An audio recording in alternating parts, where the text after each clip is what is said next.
உன் கனவுல கூட நீ என்ன தவிர வேற யாரையும் காதலிக்க கூடாது. அப்படி மட்டும் ஏதாவது நடந்ததுன்னா இந்த லாவண்யா பாம்பா மாறிடுவா.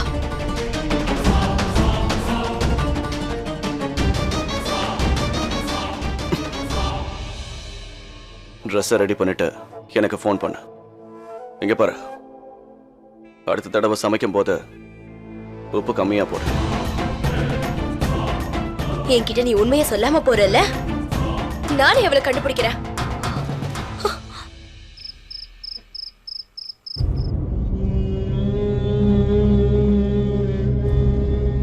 ஒருவேளை பார்வதி அந்த வெடிகுண்டு விபத்திலிருந்து தப்பிச்சிருப்பாளோ என்னமோ. எனக்கு சந்தேகமா இருக்கு. அந்த பிஎஸ்டி ஆபீசர் உயிரோட இருக்காருன்னா அப்ப நம்ம பாருவும். என்னென்ன இது? நான் உண்மையதான் சொல்றேன். ஆனா ஜமீன்தார் ஐயா அதை நம்ப மாட்டேங்கிறாரு. அந்த பார்வதி அம்மாவை நான் என் கண்ணால பார்த்தேன்னு சத்தியம் கூட பண்ணிட்டேன். ஓங்கி ஒண்ணு விட்டனா கண்ணம் பழுத்துரும். உன்ன மாதிரி ஆளுங்கெல்லாம் பணம் சம்பாதிக்கிறதுக்காக எத்தனை சத்தியம் வேணாலும் பண்ணுவீங்க. வாயை மூடிக்கிட்டு ஒழுங்கா போயிடு. இல்லனா அந்த முதலைங்க மிதக்கிற குளத்துல உன்னையும் தூக்கி போட்டுருவேன். ஜாக்கிரதை. கொஞ்சம் நில்லு. வணக்கம்மா. உன்னோட பேர் என்னப்பா? லட்சுமண ஜமீன்தார் அம்மா. இங்க பாரு லட்சுமணா, நிதானமா நல்லா யோசிச்சு நான் கேட்கறதுக்கு பதில் சொல்லு. நீ பார்வதிய பார்த்தேன்னு சொன்னது உண்மைதானே? ஜமீன்தார் அம்மா, அது நான். இங்க பாரு லட்சுமணா, நீ எதுக்காக இப்ப பயப்படுற? உனக்கு பார்வதி எப்படி இருப்பான்னு நல்லா தெரியும்ல. இந்த ஊர்ல நீ அவளை பாத்திருக்கியா? ஜமீன்தார் அம்மா, ஒரு தடவை என் வயல்ல முத்தழகியோட அவங்க நடந்து போய்கிட்டு இருந்தாங்க. அப்ப நான் பாத்திருக்கேங்க. அப்ப அந்த பொண்ணு முத்தழகி என் பானையை உடைச்சிட்டா. அத கூட நான் மன்னிச்சிட்டேன். எனக்கு ஞாபகம் இருக்கு, அந்த பொண்ணதான் நான் இப்ப பார்த்தேன்னு ஐயா கிட்ட சொன்னேன். ஆனா ஜமீன்தார் ஐயா என் வார்த்தைய. நீ சொல்ற வார்த்தை மேல எனக்கு முழு நம்பிக்கை இருக்கு. ஆனா அது உண்மைதான நிரூபிக்க எனக்கு ஏதாவது ஆதாரம் வேணும். சந்தன்கர்ல அவளை பார்த்தேங்கிற உண்மைய நீ எப்படி ஆதாரத்தோட நிரூபிக்க போறேங்கிறத சொல்லு. அதை எப்படிமா நான்? இன்னும் உனக்கு நான் பணம் கொடுப்பேன். அதுக்காக நீ எனக்கு நன்றியோட நடந்துக்கணும்.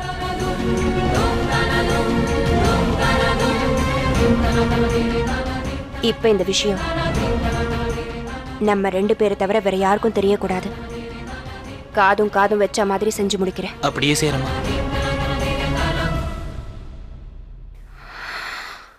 இந்த விஷயத்துல கடவுள் தான் கருணை காட்டணும்.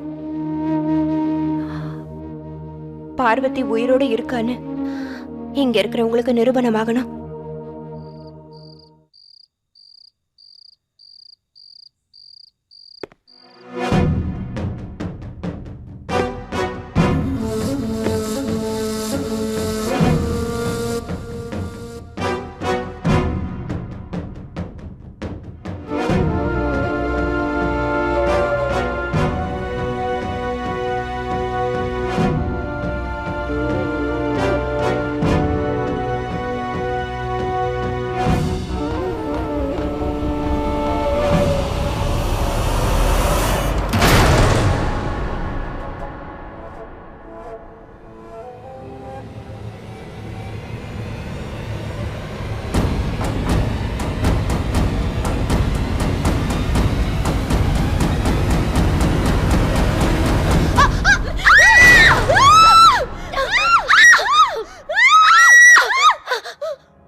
யாரு?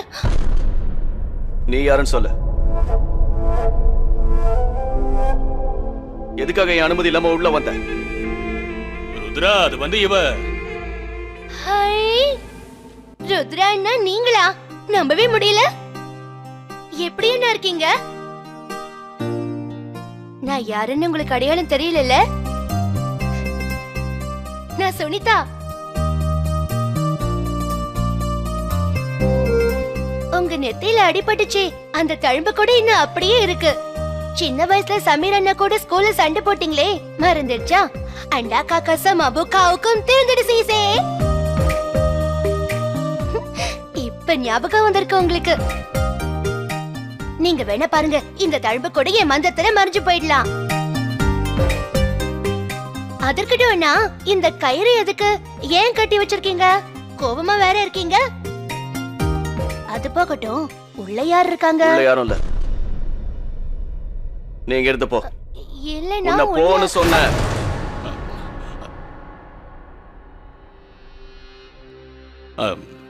சுனிதா, இங்க எதுக்கு வந்த? நீ உன் ஃப்ரெண்டு கல்யாணத்துக்கு போயிட்டு நாளைக்கு தானே வரன, அதுக்குள்ள வந்துட்ட? வேலை முடிஞ்சது வந்துட்டேன். அது சரி, நீ எதுக்குமா அந்த ரூமுக்கு போன? இந்த ரூம்ல படுத்தா ஜன்னல இருந்து நல்ல காத்து வரும். அதோட நான் போகும்போது என் ஜாடியை இங்கதான் வச்சுட்டு போனேன். அதை எடுக்க வந்தேன். இங்க வந்து பார்த்தா ருத்ரா அண்ணா இருக்காரு. உங்களை பார்த்தது எனக்கே ரொம்ப ஆச்சரியமா இருந்தது.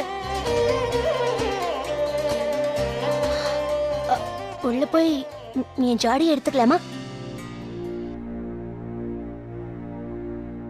இரு, நான் எடுத்துட்டு வரேன். இவருக்கு என்னாச்சுப்பா? ஏன் ருத்ரா அண்ணா இவ்வளவு கோவமா இருக்காரு? அண்டக்கா கசம் அபுகாக்கும் திருந்திடு சீசே. நீங்க வேணா பாருங்க, இவரோட கோவம் என் மந்திரத்துல பறந்து போயிடும். இந்த குண்டம்மா ஜாடியா எங்க வச்சான்னு தெரியலையே.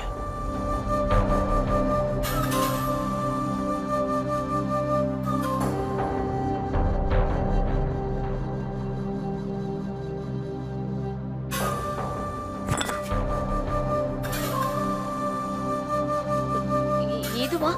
பாத்து.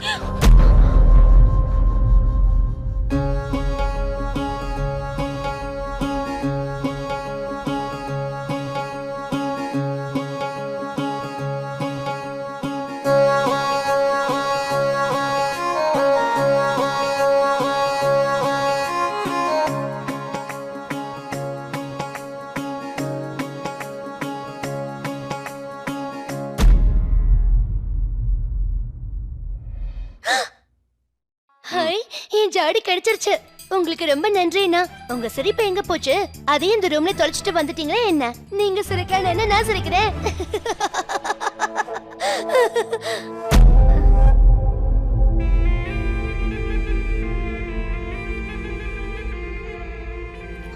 ஷோ, இவரை எப்படி நான் சிரிக்க வைக்கிறது?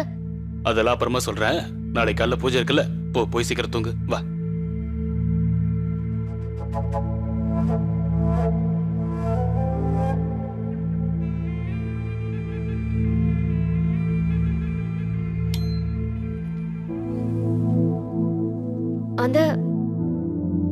அந்த பொண்ணு எப்படி திடீர்னு இங்க வந்தா?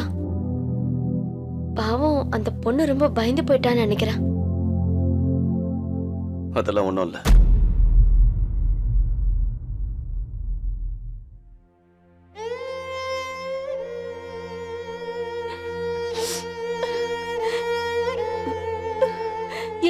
என்ன மன்னிச்சிருங்க. தயவு செஞ்சு என்ன மன்னிச்சிருங்க. எதுக்காக?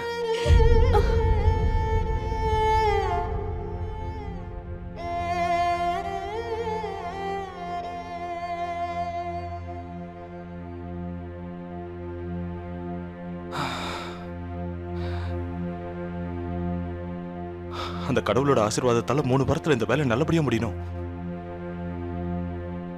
அதுக்கப்புறம் எப்படியாவது அம்மா கிட்ட பேசி இந்த விஷயத்துல நம்ம ஜெயிச்சாகணும். நிச்சயமா ஜெயிக்கலாம். நீங்க எதுக்கும் கவலைப்படாதீங்க. கடவுள் இருக்காரு. அவர் எந்த சமயத்திலும் நம்மள கைவிட மாட்டாரு. அது மட்டும் இல்ல, அத்தை நாளைக்கு பூஜை வச்சிருக்காங்க. பூஜையா? இப்ப எந்த விசேஷமும் இல்லையே, எதுக்கு? வந்து பூஜை நமக்காகத்தான். தயவு செஞ்சு நீங்க தப்பா நினைக்காதீங்க. நமக்காகத்தான். நமக்காக இல்ல, நமக்கு குழந்தை பிறக்கணும்ன்றதுக்காக தான். பேரம் பேத்தி வேணும், அதுக்காக தான் இந்த பூஜை விசேஷம் எல்லாம். இங்க பாருங்க. ஒவ்வொரு மாசமும் எவ்வளவு பூஜை, எவ்வளவு கோயிலுக்கு நம்ம 2 பேரும் போயிட்டு வந்துட்டு இருக்கோம். எல்லா மருந்து மாத்திரையும் நம்ம சாப்பிட்டாச்சு. கோவப்படாதீங்க. ஏன் நம்மள நிம்மதியாவே இருக்க விட மாட்டேங்கிறாங்க? கொஞ்சம் அமைதியா இருங்களே. பார்த்தல, அவங்க பேசுறது கேட்டல, நம்மள அவமானப்படுத்துறாங்க. எல்லாருக்கும் நடுவுல நமக்கு குழந்தை இல்லங்கறத எவ்வளவு கேவலமா பேசுனாங்க, நீயும் பார்த்தல. கோவப்படாதீங்க, நான் சொல்றத கேளுங்க. கோவப்படாதீங்க, நம்ம நல்லதுக்காக தானே சொல்றாங்க. இங்க பாருங்க, அவங்க சொல்றதுலயும் ஒரு நியாயம் இருக்குல்ல. பேரு குழந்தைய பார்க்கணும்னு ஆசைப்படுறாங்க. அவங்க உங்களை பெத்த அம்மா தானே, அதான் ஆசைப்படுறாங்க. அது எப்படி தப்பாகும் சொல்லுங்க? அது மட்டும் இல்ல, நிறைய பேர் அவங்கள பாட்டி ஆகலின்னு கேட்டுட்டு இருக்காங்களே. பாட்டி ஆகலனா அதுக்கு யார் தான் என்ன பண்ண முடியும்? ஏன் தப்பா? உன் தப்பா? யாரோடதும் இல்ல, யார் தப்பும் இல்ல. நீங்க கொஞ்சம் அவசரப்படாம அமைதியா இருங்க. முதல்ல உட்காருங்க சொல்றேன். அவங்க அவங்க நம்ம நல்லதுக்காக தானே சொல்றாங்க. விடு. என்னங்க?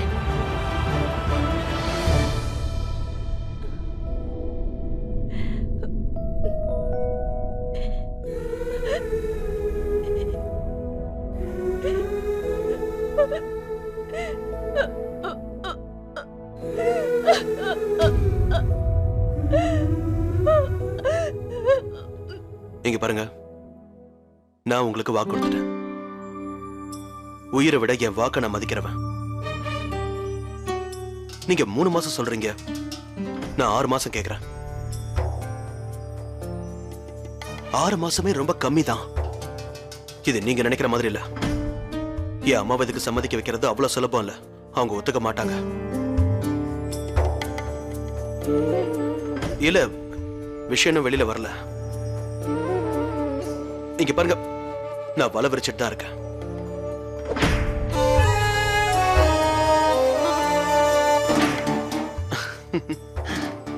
என்ன பேசுறீங்க? ஒப்பந்தம் உடைஞ்சு போச்சுன்னு யார் சொன்னா? சமீர் உங்களுக்கு வாக்கு கொடுத்திருக்கான். இன்னும் 6 மாசத்துக்குள்ள இந்த அரண்மனை உங்களுக்கு சொந்தமா இருக்கும். எல்லா பேப்பர்ஸும் என்கிட்ட தான் இருக்கு. என்னோட ரூம்ல தான் இருக்கு. எல்லா பேப்பர்ஸும் எடுத்துட்டு சீக்கிரமா வந்துடுறேன். அப்பம் பையனோட கையில அந்த பேப்பர் சிக்கிறதுக்குள்ள நான் அங்க இருக்கிற எல்லா பேப்பர்ஸையும் எடுத்தே ஆகணும்.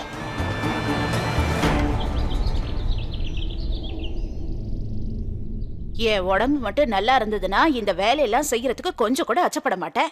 போன ஜென்மத்துல என்ன பாவம் பண்ணி தொலைச்சனோ இந்த ஜென்மத்துல இப்படியெல்லாம் அனுபவிக்கிறேன். மா, இப்படி சத்தம் போடாதீங்க, என் தலை வலிக்குது. ஏன்பா, வேலை செஞ்சு ரொம்ப களைச்சு போய் வந்திருக்க, சாமர வீசுறதுக்கு ஆள் இல்லைன்னு இப்படி பேசுறியா? நான் உன்கிட்ட என்ன வேலை சொன்னேன், அதை செஞ்சியா? இல்லல, நேத்து ராத்திரி பூராவும் வீட்டுல இல்லாம நீ எங்கேயோ வெளியில தானே தங்கிட்டு இருந்த, உண்மைதானே? பொய் இல்லையே.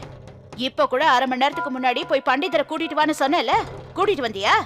இல்லல, நம்ம வீட்டுல விசேஷங்கிறத நாம தானே அவருக்கு சொல்லி ஆகணும். இல்ல ஞான திருஷ்டியில அவருக்கு தெரிஞ்சு, ஆகா இந்த வீட்டுல விசேஷம் இங்க வந்து நிக்க போறாரா?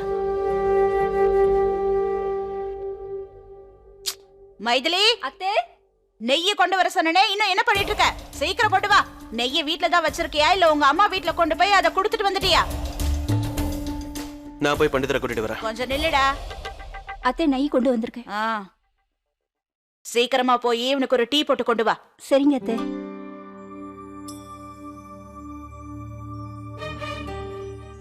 என்னோட செல்ல அம்மா. அது சரி, போதும் போதும் விடுடா.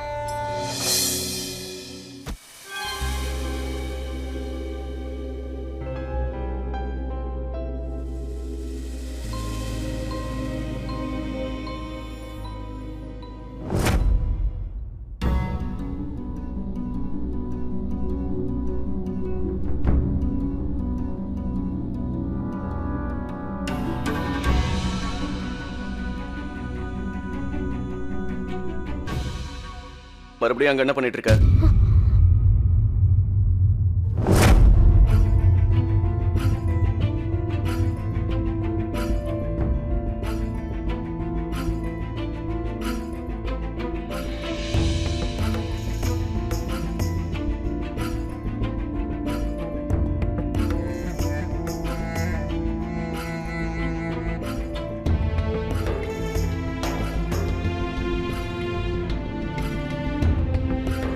தேடிக்கிட்டு இருக்கான்ல.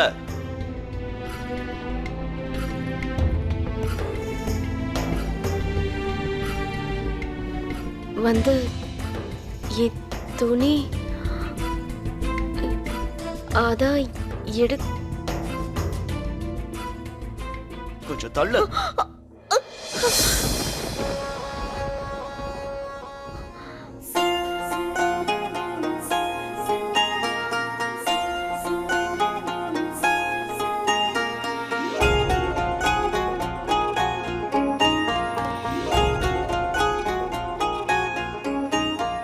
விதியின் வழியா சதியின் வழியா ஓர் பூவின் மனது பேசும் மொழியா முதலும் இதுவா முடிவும் இதுவா புதென்றல் பயணம் தொடரும் மெதுவா கண்கள் ரெண்டும் கலந்தது அதில் காயமெல்லாம் கரைந்தது விதியின் வழியா சதியின் வழியா ஓர் பூவின் மனது பேசும் மொழியா